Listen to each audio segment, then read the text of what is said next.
back, boxing fans, to another great show with Sean on Boxing. So the casual boxing fan strikes again, literally using an interview with Canelo Alvarez to somehow expose him. The irony is, this is the problem with many of these people and their narratives. So Canelo Alvarez was in an interview, and in the conversation it came up about how Crawford's resume, he only has one elite fighter on his resume, Errol Spence. And somehow now people thinking that, saying that his resume is weak. No, there's a difference between having world champions and good fighters on your resume and having a pound for pound elite fighter on your resume. On Bud Crawford's resume, there's one elite pound for pound fighter, and that was Errol Spence. That's what Canelo was saying. When Shaquille O'Neal asked him specifically, so does fighting Crawford benefit your career more than fighting David Benavidez? And he said, yes, it does. It's obvious. Canelo Alvarez fighting a future Hall of Famer like Bud Crawford is far more significant than fighting a David Benavidez, who has literally done nothing in the sport of boxing. There's a million guys out there who've accomplished just as much as David Benavidez has. And there's a lot of fighters who've done way more. Majority of them on the pound for pound list. That's why I consistently say that I would not put David Benavidez on my pound for pound list. Being a one-weight world champion does not make you pound for pound, especially when you have such a limited resume. Outside of Plant, who Canelo also already beat, Demetrius Andrade, hype job, a guy who never beat a world champion in his career. Let me say that one more time. A guy who's never beaten a world champion in his career. So how great of a win is that? You fought Morrell, another fighter who's never fought a world champion in his career. Never beat a top 10 fighter at 168 pounds. Was a great up and coming prospect, a guy that had the WBA regular title, fought solid opponents, but nobody on his resume makes you go, wow, I can't believe he fought that guy. Holy shit. And you can see that based on who he's fighting next. Most of these guys that would fanboy for Benavidez don't even know who Kadiev is, right? But they will act like if Morrell beats him, somehow it's significant, even though they don't even know who that guy is. They've actually never watched him fight.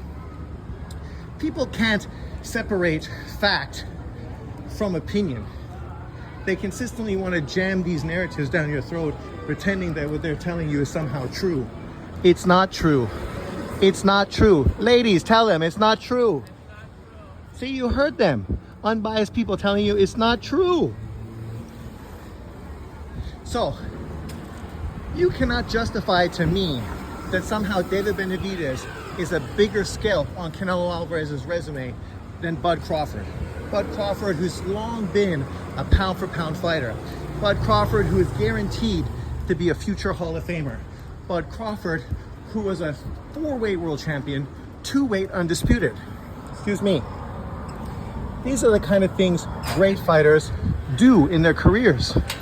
Unfortunately for David Benavidez, he's a 1-weight world champion who was just elevated to an email belt in his 2nd weight division.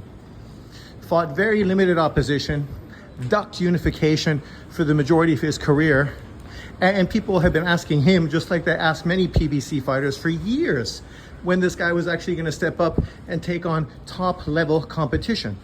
Finally, he did in 2024. But to act as if somehow he is a better opponent than Bud Crawford, get real. Sure, you can say potentially because he's bigger than Canelo Alvarez, that brings a whole set of challenges that Bud Crawford doesn't bring. But let's be honest. Who's the better boxer? Bud Crawford. Who has more experience? Bud Crawford. Who's been in with better opposition? Bud Crawford.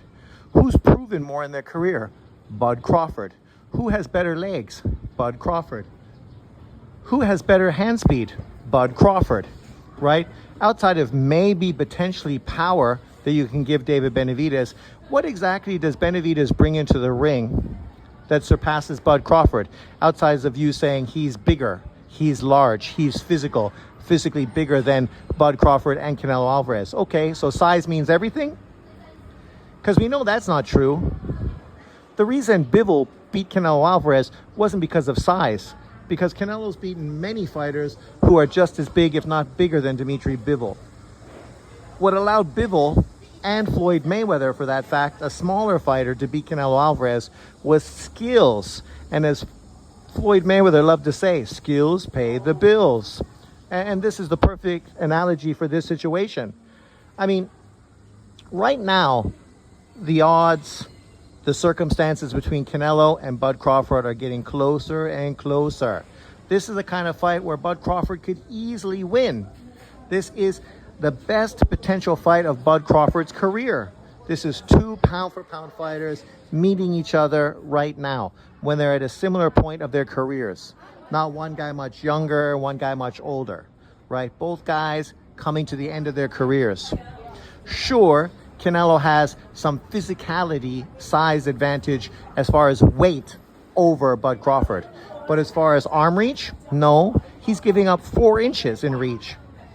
Foot speed, no. He's giving up, oh my God, do we even need to talk about that? Power, yeah, we assume Canelo's power is better, but you need to land a punch for your power to be significant.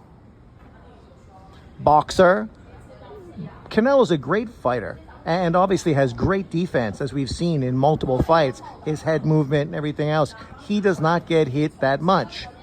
But we got to give Bud Crawford the nod over skills over Canelo Alvarez. So trying to somehow act as if Canelo is cherry-picking Bud Crawford because he should be facing David Benavidez, a guy right now that really no one gives a fuck about him and what he does in his career, because we don't expect him to do anything great. He already ducked an undisputed unification fight with a winner of Bivol and Beterbiev. What else is there to say? But let me know what you think in the comment section below.